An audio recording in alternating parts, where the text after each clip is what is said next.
Hey, this is Rob Anspach, and welcome back to another edition of E-Heroes for those keeping track. This is episode 176, and my special guest is Jen Grosso, and we're going to talk about your anxiety, overcoming it, your mindset, and keeping a positive attitude towards life. So welcome, Jen, and thanks for being here. Oh, thank you so much. It's such a privilege to be back on your show. I just love coming on your show. You're such a great person. Thank you for I having don't me. know if it's a privilege, but It is. Or an honor. honor. Okay, I'll take honor. But anyway, a lot of things have changed over the last year because of the pandemic. A lot of entrepreneurs, their anxiety levels are through the roof. Mhm. And I try to be very positive. Well, I can't say positive. I try to be very sarcastic about, what's happening in the world. And sometimes, even this super being that you see in front of you has anxiety. Yeah. So, what can we do to overcome that? It's first of all, it's to acknowledge that it's normal. And that, you said the super being, which is like wearing the, or, putting on our super entrepreneur cape. We're supposed to be able to wear all the hats, do all of the things, take care of everyone in our business and in our lives. Mhm. Tend to take on those like big leadership roles, even in our particular stratosphere, whoever we're around. And it's sitting back and acknowledging that we have been through a really extraordinary time, Mhm. and that feeling anxiety or feeling any sort of emotion that might be negative is normal. You're just a human being, and it's something that's been very important to me when working with entrepreneurs, is really acknowledging that human factor in business. That the failure to acknowledge that we are humans and that we are going to occasionally have some negative thoughts or really be impacted by the environment around us and what's happening. I think that leads us to a place of false positivity. It leads us to a place where we're not able to feel through and be compassionate with ourselves. And what ends up happening is that leads us really fast. It's a fast track to burnout when you try to just wear that superhero cape all the time and Mhm. keep going, keep driving, keep going. It's not sustainable. And so there's a tremendous amount we can do as business owners, strategically, to keep our businesses going well, growing, stabilized, what have you. But it really needs to be done in a sustainable way that takes care of you, takes care of your mindset, takes care of your body, acknowledges those moments where you're feeling anxiety, and then what are the steps you can take to actually reduce that anxiety so that you can be in this, we were talking about this before, for the long game, for the Mhm. long haul. Longevity is really the name of the game in business. Yeah, I mean, I've been doing this for over 2 decades. And the last year, what I've been doing is reducing the amount of hours I'm in front of a computer, or taking an extra day off, Yeah. and not being a slave to our phones. These are our umbilical cords to the outside world, but they keep us so connected that sometimes we just need to turn them off, and it's Absolutely. hard because we're checking these every 8 seconds. Um, and because we're all engrossed with FOMO, fear of Yes. missing out. Oh my Fear. God, I got a notification. Just turn it Yeah. off. There's a belief that somehow you're going to miss out on the money if you're Mhm. not checking. If you're not checking, someone's going to get upset. A client isn't going to be happy with your lack of responsiveness. What if you miss out on the speaking engagement or the client opportunity? When in reality, every time we check this phone, we get a dopamine spike. So it makes it kind of feel good, and it makes us feel like we're busy, when actually taking a break and scheduling time off from your phone, time to take care of yourself, time to give your brain a rest. When you can give your brain a rest, the studies prove that you are more creative, Your decision-making ability gets much more crisp. You're able to make better decisions. You're also able to enjoy your life and reduce that anxiety so that you can be present not only for your clients and your employee or your team if you have them, but also the people that you care about in your life, your Hmm. friends, your family, the people you want to enjoy spending time with. And I love to impress upon entrepreneurs and remind myself, quite frankly, that that time off, that time away, that downtime is actually a business building activity Hmm. because it keeps your energy sustained for the long haul. If you are attached to this phone, if you are attached to the computer, if you are working all of the time, you will eventually burn out and you will have to then take a longer time to recover. So, really, consistency is the name of the game. And so, yes, you want to be in action, you want to be moving forward, you want to be taking smart, aligned action, but you also want to have smart, sustainable practices that have you taking a break, taking care of your mind, taking care of your body, and getting proper rest. Meditation is a huge thing for many. I know many people have taken it up, but more people should take up something that allows you to quiet your mind. And meditation could be as simple as taking a daily walk Hmm. for 20 minutes without your phone. When I walk through, it's funny that you bring up the phone. I often see people who are out and about and they're walking, and whether they're in a high traffic area, walking into the street, they're looking at it, they're doing what have you. What if you could just put this away, become detached for it, even for just a small amount of time? It would radically improve your energy and the way that you show up in your business. Yeah, you know what? I was over the holidays. I was flying to Tacoma, and in the airports, everybody was looking at their phones. They're walking and texting or whatever they're doing. And I'm thinking, can't we just turn them off for a while? I mean, is it that really that important? I can't believe thousands of people in the airport are all having to communicate with somebody. Right. Even the 90-year-old ladies in the wheelchair. I'm like, seriously, you too? Stop. Doesn't anybody read a book anymore?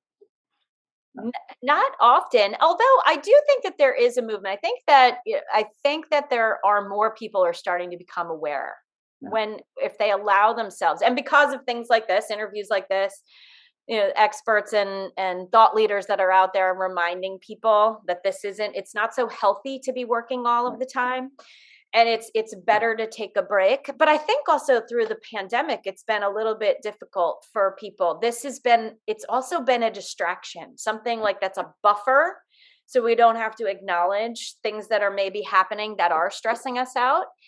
And I think that we've gotten as a society away from actually sitting with ourselves and sitting with the discomfort, right? Because sometimes you have to just sit with the discomfort of what's going on around you, rather than playing a game or scrolling through whatever your social media platform of choice is and looking at it. That just allows you to detach from what you really need to be addressing. And if people allowed themselves to sit with their emotions, sit with their thoughts a little bit, and allow them to pass through, they would reduce that anxiety and they would start to feel better. Right. And Absolutely. and for everybody who has one of these, I highly encourage you actually to download my books and read them In the airport too. in the airport. Yeah. Yeah, Yeah. it's a great tool. Like, we have so many phenomenal tools, Mhm. but like all tools, they're only great when you use them properly. Right. And proper usage is not all of the time. Don't sleep with this thing. No. No. I mean, if Definitely. you want to listen to my podcast at 2 o'clock in the morning, that's fine. But you got to have some boundaries. I mean, Absolutely. But if you're going to listen, please listen to the ones that I've been on. yes. As well. So, Absolutely. you Question. have over the last, I guess, few months, you created a new micro mastermind. Let's talk Yes. about that. Yeah, so it was something that I created really before the holidays, so before Thanksgiving. It was something that I had seen coming up for so many people, and people during the pandemic had spent so much time, right? They were rushing out and educating themselves on so many things. They learned all sorts of new business skills, non-business skills, tons of things. And they were just soaking up all of the information, whether they got it for free on YouTube or they, were listening to podcasts or they were paying for all of this fantastic, amazing advice, which absolutely was great. But a lot of people were coming to me about feeling overcoached. Like it was just too much information and not enough implementation, not enough execution, not enough consistency. So I sat back and I said, all right, so people are done with the fluff. They don't need all of the things. And we've seen them, these sales pages that stack offers on offers on offers. Come to us and we're going to give you this, and we're going to give you that, and we're going to give you this. Who has the time for that, all of that coaching and instruction and what have you? Instead, it was looking back and saying, all right, what gets people to actually achieve their goals, actually making progress? And it's actually dialing it down onto a much more micro level. Let's get real clear about what's our next steps. What are our next most important steps? Let's stop getting all distracted out here in the future.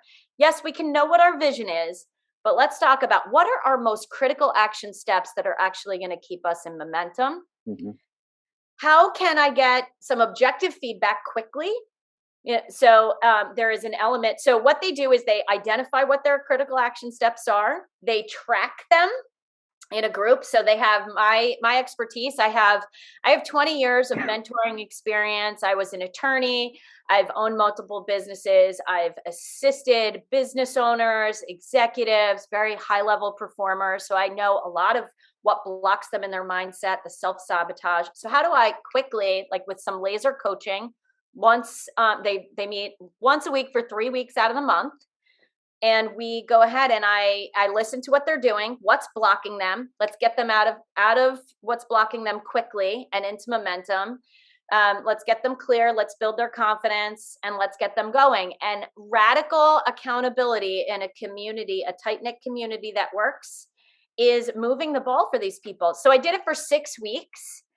And it was amazing. We got to that week before they started in January, and every single one of them accomplished so much more than they thought was possible. And every one of them felt like they were beginning 2022, hitting the ground running. And one of the key elements to this group is that they are not beaten over the head if they don't do everything they say they're going to do. It's also about assessing what our own capacity is. And it's one of the things that I'm working on with them is how do you assess how long it's going to take you to get something done? Right. Sometimes we're feeling bad about ourselves that we're not accomplishing our goals when really we just needed to give ourselves a little bit more time and be more realistic about what it would take. And so patience and consistency and staying on track and pivoting when necessary, because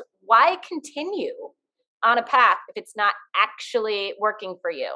So the art of the pivot is something that's included in this group. And it's just working so well for this group that I have going. I'm just really excited. I have a new cohort that's starting in February, and more people need to be in this kind of a group. No fluff, radical accountability, and the exact support and objective feedback that you need.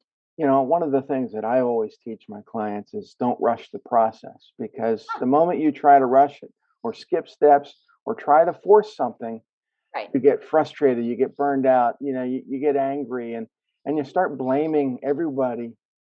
But, had you just taken the time, the patience to see everything through the right way, it would actually work out. And I also say respect the long game, because nothing's going to accomplish in 2 weeks or 3 weeks or 4 weeks. It takes time. Right.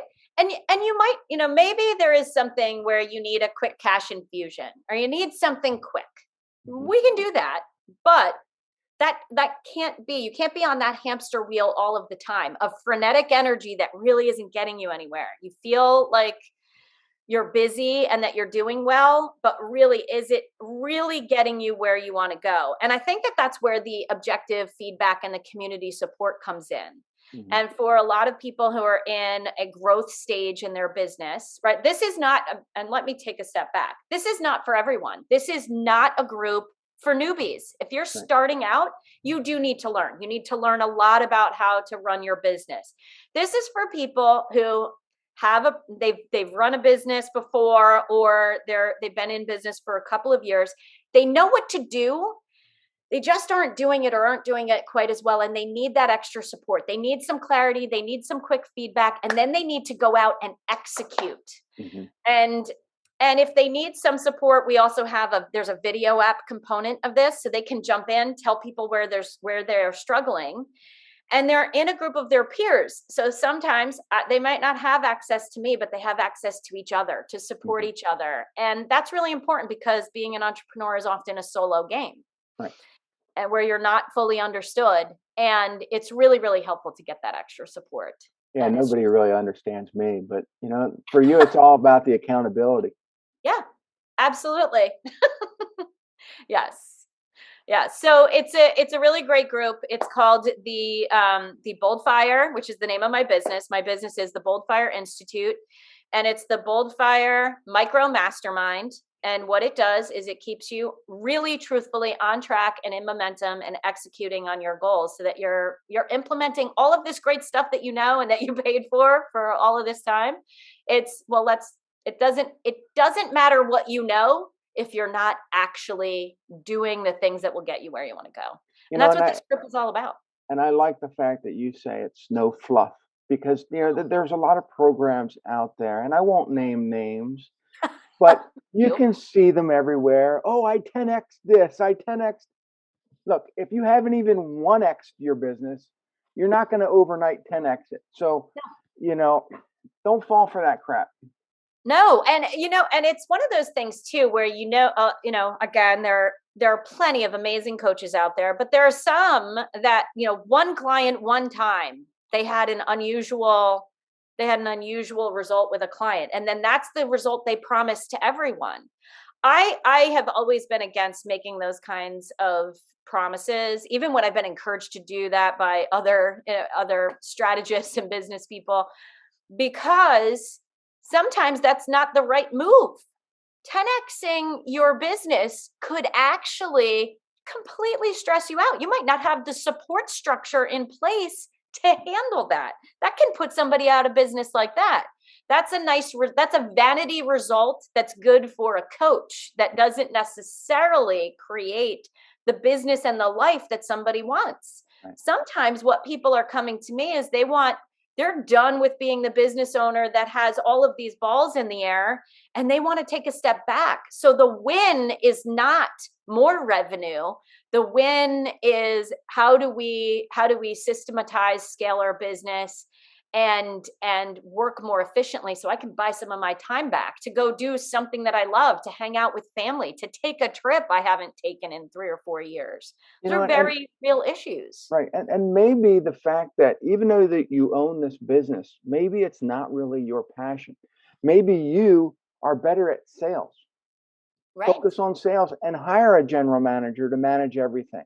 You still Right. own the business, but let them run the show, and you do what you really like to do. Right. And even sometimes, this is one of the things that I've been working with a lot of my clients lately, and it was something that I realized about myself. Just because you're good at doing something in your business doesn't mean you should be doing it. Let's give it to let's farm some of that work out. Right? Sometimes we hang on to things just because we can. Like, Mhm. oh wow, I'm capable of doing that, so I'll hang on to it. Sometimes when we release some of those things we're good at, or reasonably good enough at, and that can be a big game changer for a lot of people in their business. But it's one of the reasons that coaching can be really effective. I'm sure you see this with your clients as well, is that it's so hard to read the label from inside the bottle. You're not very objective with yourself. I'm not very objective with myself. Sometimes when someone says to me, "Hey, do you know you're doing this?" No, no, I didn't realize. You know what? That's a really good point, maybe I need to be farming out and giving this work to someone else. Wouldn't that be much better for me? And then I can focus on what's really important and do what really matters from my zone of genius. Well, my zone of genius is all sarcasm. So when It is. everybody asks me questions, they usually end up in my book. So yeah, I I have, try. I have, I do I try think, to help people, but sometimes people are just so far out there that yeah, not gonna happen. no, absolutely, absolutely not. I love your sarcasm though. It's fun. It's a teaching tool. And then that's why, in a lot of the Rob versus books, I always have that little lesson afterwards because I don't want to come off as just this cocky SOB. No, There's got to be some intelligence there somewhere that you're going to learn from. no. And I have one of those books. I'm actually in one of those books, not in the scary way. I'm not featured in the scary way in one of those books, but I think that it brings out so much value because you've been in this you've been in business for the Mhm. long haul, and you were not only in Anspach Media, but you owned a business before then. Yeah. And so you've really been in the trenches. You really know what you're talking about. And I think we need more of that in this industry. We need more of the solid business practices that actually grow a business over time. Right. Those need to be taught and brought You out. know, And you do that with sarcasm a little bit, well, teaching that. I think But one of the biggest anxiety driven things that entrepreneurs experience is cash flow. oh, And absolutely. either they're not charging enough or they're giving people terms such as 30, 60, 90 days, and then they're waiting on, this person hasn't paid me yet. This person hasn't paid me yet. And then they spend their whole life in collections trying to collect the money that they should have collected up front. Right, And chasing the dollar. to me, that's the biggest anxiety thing. And I didn't want to have anything to do with it. I didn't want to have anything to do with collections. So I said, look, you're going to pay me up front. And people are Yes. like, well, Rob, you can't do that. I'm like, well, I'm doing it. These are my terms. You want to deal with me? This is, and people, I try to coach people on that term. But Rob, you can't do that in our industry. Yeah, you can do it in any industry. Just ask. Just tell them this is our terms. You want, and people, these entrepreneurs are so afraid. They want to do things, and I'm like, first of all, you're not a bank. You can't give people terms. Right. You don't know their credit history. They could say, "Oh, send us a bill. In 30 days, we'll pay you." And then they Yeah. take 60 or 90. I'm like, what? No. Or they stiff you on the bill altogether, and then you have to decide what you're going to do about that. And I mean, I'm a former attorney, so I have when I say if you don't pay me, I'm going to sue you, they get a little bit more nervous than they might with others. But it happens often where you have to make that assessment. Is it enough money for me to be it can be really costly to have to go through an actual collections process, not only on the delay of receiving the money, but I'm with you. Upfront makes the most amount of sense, especially for a service, because it's not like you can get that back. You Yeah. can't get that back. And I loved what you said also about pricing. And I personally made a lot of mistakes on that when I started. I started later than you. I started back in 2011, and I gave the farm away for free a lot because there were a lot of people saying that you have to give so much away in order to to build your business. And that was not actually what happened. When I changed my pricing to be more consistent with the value of what they would get, not pricing my time per Mhm. hour like a lawyer did a million years ago, this one, but actually what was the value they were going to get from working with me and doing the program, and then pricing that accordingly and standing in that confidence and getting out of whatever mindset blocks might exist. That changed my Mhm. business considerably. Yeah. Yeah. You know, and And you're right. You go ahead. we live in this digital world, and if you have some type of voice on social, people know Yeah, you. that's right. So don't act like you just started this business and you got to keep your prices low. Most people have no idea how long you've been in business. So That's true. why are you, saying, "Oh, I'll do it for $1 because I know that it's what you can afford. And Yeah. everybody else is charging $1,000, and you're like, well, I got to be cheaper. First of all, trying to be cheaper is it's a fast way to make you go bankrupt. And so just charge the higher amount, and you'll find the customers that can afford you. It's exhausting. It's really exhausting to charge exceptionally low, Yeah. and it requires volume. Mm-hmm.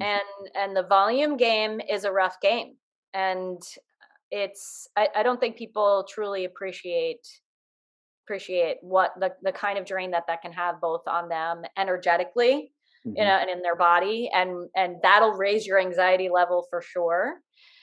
And what I think what happens is when they have to charge, they have to get into that comfort zone of charging a little bit higher or charging a lot higher. If What ends up happening is there's anxiety there, and they just don't like to sit with the discomfort of Right. waiting for you need less clients, and you have to be comfortable putting yourself out there until you get that feedback that yes, you'll get people to buy. Yeah. And it's just a little bit of discomfort for a little while, and And then once it feeds on itself, it can be a sustainable business model for right. sure. It's a mindset shift. Yeah. And it does take a little bit of time. And I think the biggest thing is confidence in your ability. You don't have to know 1,000 different ways to sell a product. You just have to say, look, this is my terms. Right. And keep it simple. Keep your whole operation as simple as you can without it causing you anxiety. Because Absolutely. to me, it's you know these are great, but they cause anxiety. Having funnels are great, but to me, they're the biggest anxiety that any business is going to have when it comes to digital marketing. So Sure. I don't use them. You don't use Wow, that's fascinating. I didn't know that you don't use funnels. That's No. No, you're always one funnel away from a nervous breakdown. So it's no. Can I use that and quote you and tag you? I love it. It's one of my favorite things I've ever heard No, anybody say. because they break all the time, and then you're like spending hours and hours trying to reconstruct. And most people, when they create these funnels, they don't just use one system. They Frankenstein 4 different things into one. Oh, So one thing breaks, and they're like, I don't know how to fix it. And right. then, but And then yeah, you blow it up. instead of fixing it, they continue their marketing, and people are trying to come in these funnels, and they're broken, and your clients are mad. You're not making any money, and then you can't afford to fix the funnel, and get rid of it all. I just don't. No, it's too much. Simplify and be consistent and be patient. I don't think people value the patience as Right. much as Yeah. they I should. mean, I'm not a very patient person. I think I'm more stubborn because I stayed in business for as long as I have. But that's another story. That is another story, but it might be a really stubbornness is probably a really good trait to Yeah. have for business models. Personality. You got to be stubborn. You got to be sarcastic. You got to not give a shit about things, and you Oh, got to charge a lot of money. Oh, yeah, I got that covered. yeah. Well, mostly you have to not give a shit about what people think of you. Yeah. That's probably the biggest And I think big Yelp block. and Google My Business and Facebook, when it comes to reviews, can kiss my ass. Um, I always tell people, look, I don't care what people say about you on those testimonials, those reviews. It's their opinion. And why are you losing so much sleep over somebody else's view? Yes, we all like reviews. We all like testimonials. But it's best that you solicit your own reviews and put them on your website and not Right. focus on what somebody else wrote somewhere else that you have no control over. Right. Yeah. I remember when I used to own a gym, and there was I remember, some not great review came in at one point, and there was so much discussion about what to do about that. And there were services that you could pay, and there was just so much energy wasted on that one stinking review when really there was a tremendous amount of really great reviews. Mm-hmm.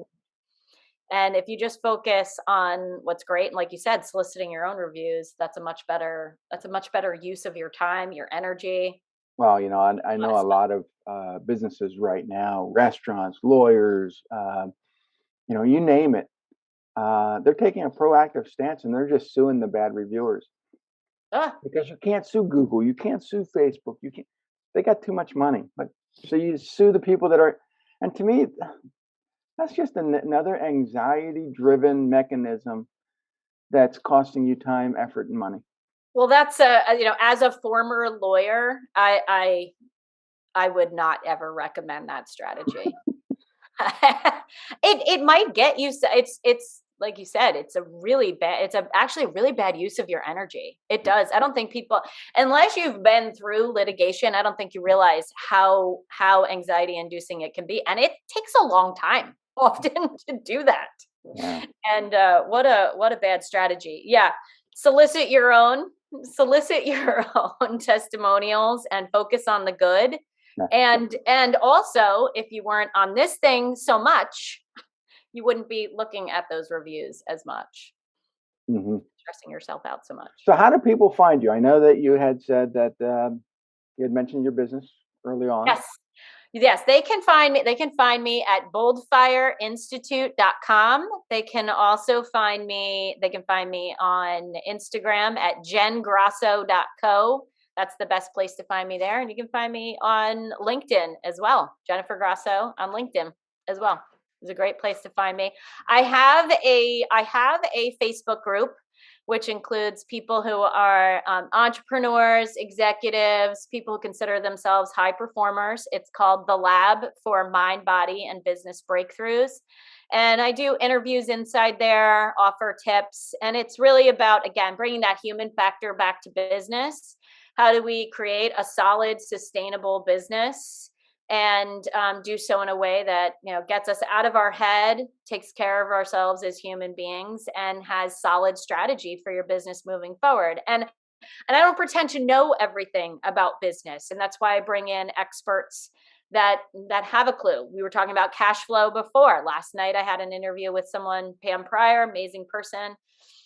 And she was talking about cash flow and provided a really great tool for the people in my group to be able to use to help them with their cash flow. And And so there's all I'm sorts of actually in the practical lab tips like too. that. I'm a I'm member. sorry, say it again. I said I'm in your lab. I'm a member. You are a member of my, yes. And Yeah. it's one of the things that's really important to me is to have really really great people who are supportive and really keeping it real in business. It's important. And then she has sarcastic people like me also.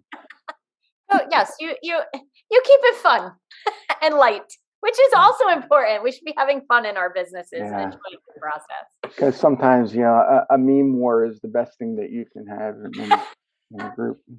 It breaks up the day. So I hope you guys found value in this, and please go find Jen. Yes, I, find I, I me. yeah, she's everywhere. You'll and join the lab because honestly, you'll have Jen, you'll have me over here going, Right. but Exactly. you'll have a great time, and you'll learn stuff, and hopefully your anxiety won't explode your Yeah. brain. So Won't cripple you yes, or your and business. we'll see you guys on the next episode. Thank Adios. you, Rob.